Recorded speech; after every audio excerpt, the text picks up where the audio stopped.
Selamat datang kembali di video terkait pembahasan stoikiometri kimia. Selanjutnya memasuki dua pembahasan yang terakhir terkait stoikiometri kimia, yaitu tentang reaksi pembatas dan juga nanti menentukan rumus kimia hidrat.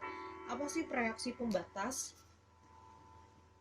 Reaksi pembatas. Ibu yakin anak-anak ibu semua sudah ingat ataupun masih ingat tentang reaksi pembatas, yaitu reaksi yang habis lebih dahulu. Seperti itu ya. Nah, seringkali zat-zat reaksi dicampurkan tidak dalam jumlah yang sama. Artinya uh, bisa juga tidak sesuai dengan perbandingan koefisien reaksinya, seperti itu jumlahnya. Nah, dalam hal seperti itu, salah satu reaksi akan habis lebih dahulu, sementara reaksi lainnya bersisa. Nah, reaksi yang habis lebih dahulu ini disebut dengan reaksi pembatas. Reaksi yang habis lebih dahulu. Nah, lantas bagaimana cara menentukan fraksi pembatas? Cara menentukan fraksi pembatasnya adalah dengan menentukan mol masing-masing daripada pereaksinya. Kemudian mol yang diketahui tersebut dibagi dengan koefisiennya. Nah, jika ternyata hasil bagi mol-mol reaksi tersebut dengan masing-masing koefisiennya ada yang lebih kecil, maka yang nilainya lebih kecil itulah yang menjadi reaksi pembatas. Langsung kita masuk ke contoh soal untuk lebih mudah memahami. Misalnya, metana terbakar. Kalau metana terbakar berarti metana bereaksi dengan oksigen. Metana bereaksi dengan oksigen.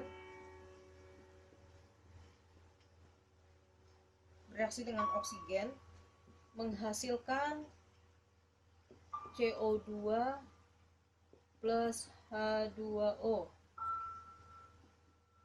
Kita lihat sudah setara ataukah belum? H kiri ada 4, H kanan ada 2, berarti kita tambah 2. Kemudian O kanan ada 4, O kiri berarti tinggal tambah 2. Ini sudah setara. Kemudian dalam satu percobaan sebanyak 8 gram metana dibakar dengan 40 gram oksigen. Nah, kita diminta untuk menentukan reaksi pembatas, kemudian berapa gram massa CO2. Kalau sekilas kita mungkin bisa menduga-duga bahwa sebagai reaksi pembatasnya adalah CH4 karena masanya sedikit. Tapi apakah benar? Nah, sekarang kita coba tadi dengan perhitungan, dinyatakan bahwa kita harus menentukan mol masing-masing daripada reaksi, kemudian membagi mol tersebut dengan koefisien dari masing-masing reaksi. Nah, yang mana menghasilkan hasil yang lebih kecil, maka dia merupakan fraksi pembatas. Sekarang kita coba hitung mol CH4 8 gram, MR dari CH4 itu berarti 12 ditambah 4 gram per mol sama dengan 0,5 mol. Kemudian mol O2 sama dengan 40 gram bagi 16 kali 2, 32 berarti gram per mol sama dengan 1,25 mol. Sekarang selanjutnya mol-mol yang didapat daripada masing-masing reaksi ini kita bagi dengan koefisiennya. Koefisien CH4 1, koefisien oksigennya 2, berarti ini tetap 0,5, ini berarti 0,625. Mana yang lebih kecil? Yang lebih kecil adalah perbandingan mol CH4 dengan koefisiennya yaitu 0,5, sehingga reaksi pembatasnya adalah CH4 sebagai reaksi pembatas. Nah, kemudian bagaimana untuk menentukan massa CO2? Nah, untuk massa CO2 kita tinggal menggunakan mol daripada reaksi pembatas kemudian dikalikan dengan koefisiennya. Ketika tadi Ibu tulis ulang sini ya, CH4 tambah 2O2 menghasilkan CO2 gas tambah 2H2O gas. Di sini ada mula-mula bereaksi dalam keadaan setimbangnya.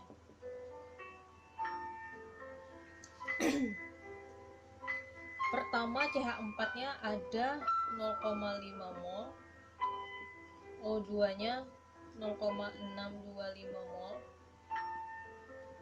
Maaf. 1,25 mol pertama. Kemudian di sini belum ada hasil. Kemudian ketika dia bereaksi 0,5 molnya habis. Kemudian 0,5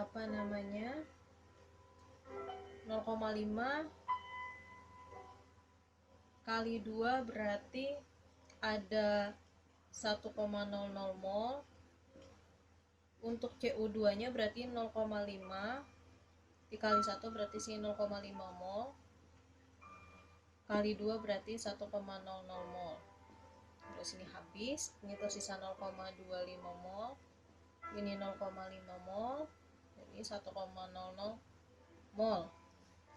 Nah, di sana dilihat mol CO2-nya adalah 0,5 mol. Kemudian menentukan masanya, Ibu hapus bagian atas.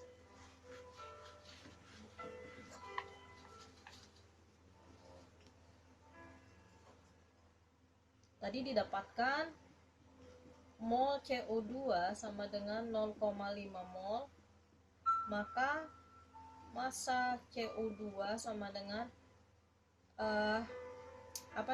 mol dikali dengan mR CO2.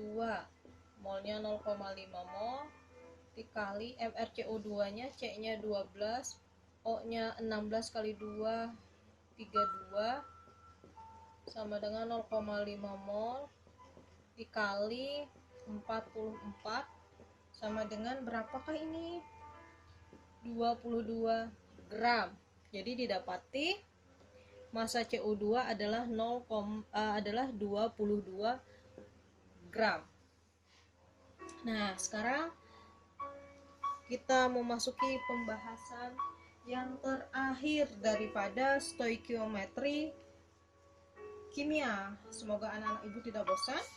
Pembahasan yang terakhir adalah tentang menentukan rumus kimia hidrat. Rumus kimia hidrat. Ibu hapus dulu papan tulisnya.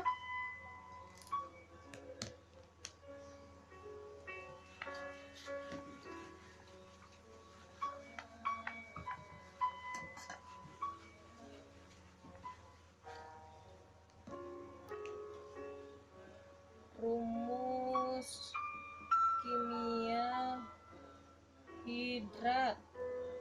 Apa itu hidrat? Hidrat adalah zat padat yang mengikat beberapa molekul air sebagai bagian daripada struktur kristalnya.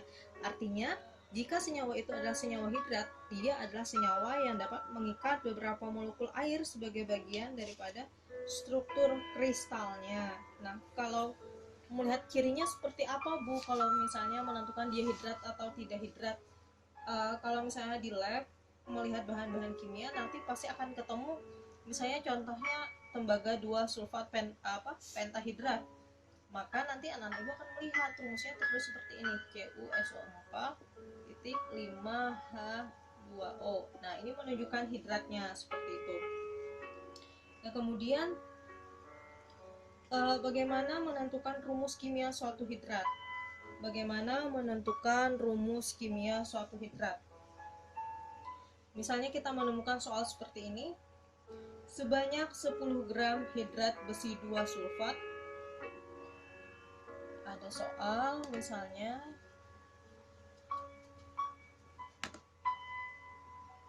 sebanyak 10 gram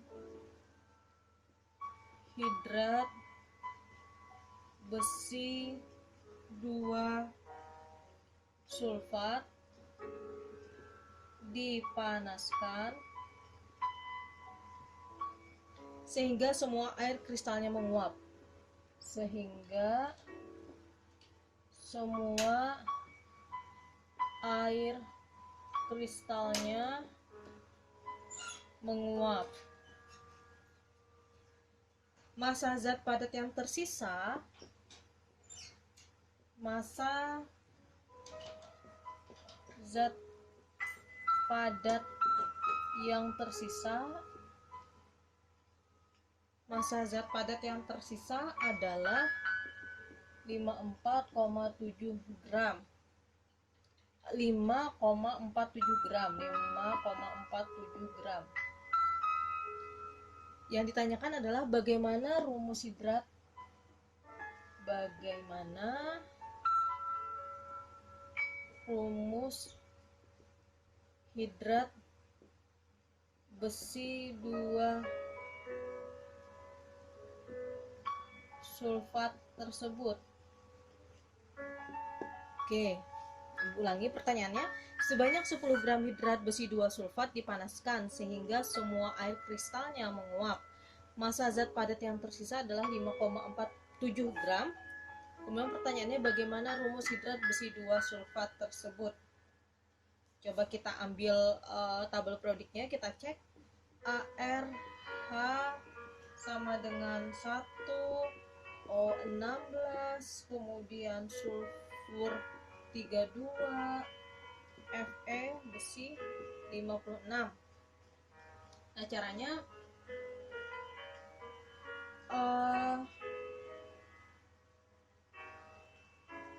selisih massa yang ada adalah massa air kristal. Selisih massa yang ada adalah massa daripada air kristal. Misal jumlah air kristalnya nanti kita anggap X. Kan tadi dipanaskan sehingga semua air kristalnya menguap. Misalnya air kristal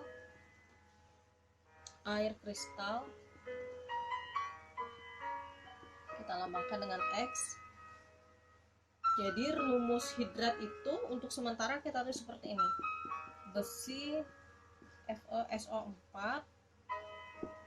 XH2O. Kan ini penciri hidratnya ya. Tapi kita tidak tahu nih berapa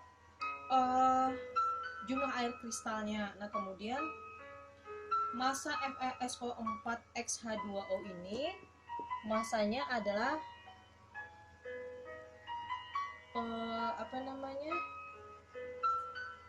10 gram.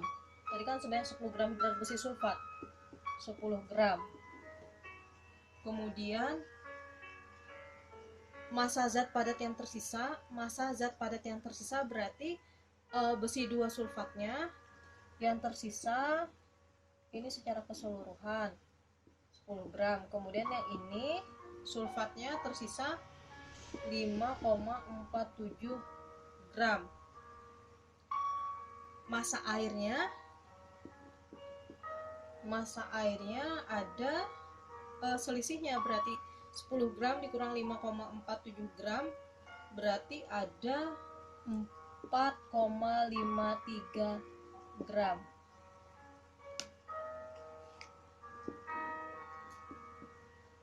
Air keseluruhan 10 gram, FeSO4 nya 5,47 gram. 5,47 gram. Kemudian bisa nih kita tuliskan untuk mudah memahami, kita tulis seperti ini. FeSO4 XH2O dipanaskan kan menjadi FeSO4 aqueous, padatannya tersisa tambah X2O gas.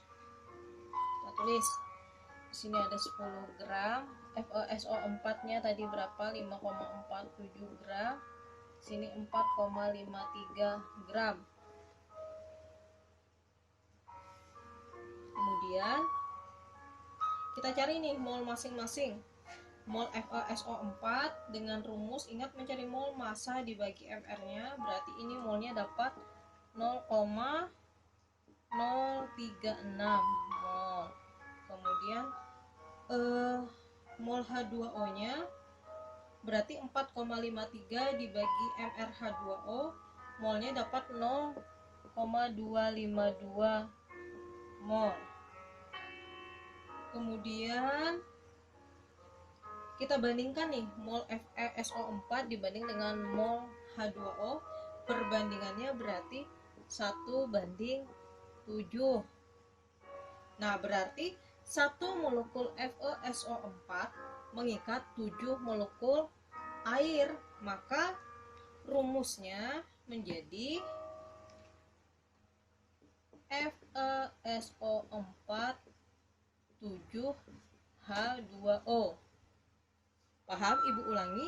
Ketika anak-anak ibu mendapat soal untuk menentukan rumus kimia hidrat, maka yang perlu diperhatikan adalah kita tuliskan dulu rumus kimia daripada hidrat yang diketahui. Contoh seperti soal kita tadi, ada sebanyak 10 gram hidrat besi 2 sulfat dipanaskan sehingga semua air kristalnya menguap berarti menjadi gas. Kemudian massa zat padat yang tersisa itu sebanyak 5,47 gram. Nah, bagaimana rumus hidrat besi 2 sulfat tersebut? Ambil tabel periodiknya, cek AR, HO, S, dan juga Fe. Kemudian air kristalnya kita lambangkan dengan X. Kemudian kita tulis rumusnya, hidrat besi 2 sulfat berarti FeSO4 XH2O.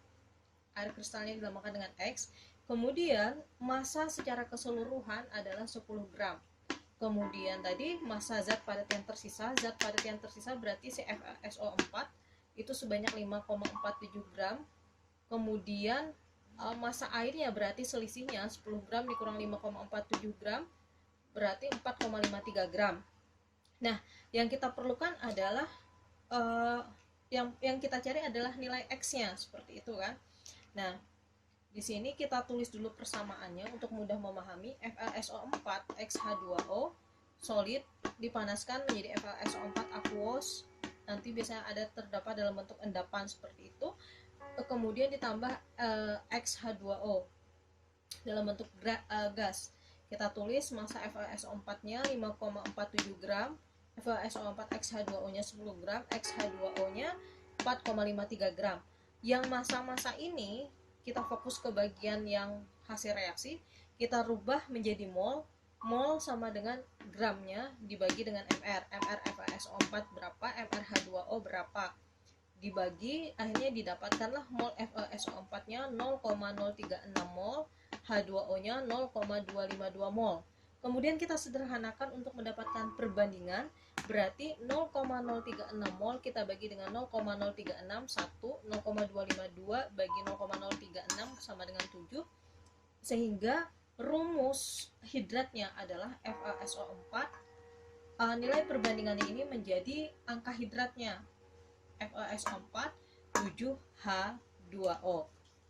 Nah, anak-anak ibu yang berbahagia, dengan berakhirnya pembahasan tentang rumus kimia hidrat tadi, maka berakhir pula pembahasan kita terkait stoikiometri. Nah, apa yang bisa kita simpulkan dari pembahasan stoikiometri hari ini? Bahwa stoikiometri ini berkaitan dengan perhitungan kimia, ya, yang mana inti dari pembahasan stoikiometri ini ada dua, yaitu tentang perbandingan unsur-unsur dalam senyawa serta perbandingan zat-zat dalam reaksi kimia. Perbandingan unsur-unsur dalam senyawa disebut dengan stoikiometri senyawa, stoikiometri unsur. Kemudian perbandingan unsur-unsur, perbandingan zat-zat dalam reaksi disebut dengan stoikiometri reaksi. Nah, konsep-konsep yang mendasari daripada stoikiometri sudah anak-anak ibu pelajari di pembahasan yang sebelumnya, mulai dari persamaan kimia, penyetaraan reaksi, kemudian rumus kimia yang meliputi rumus empiris dan juga rumus molekul, kemudian ada massa atom relatif, massa molekul relatif, konsep mol, molaritas, yang konsep mol itu berhubungan dengan bilangan Avogadro, kemudian dengan keadaan STP, gas ideal, dan sebagainya. Kemudian terkait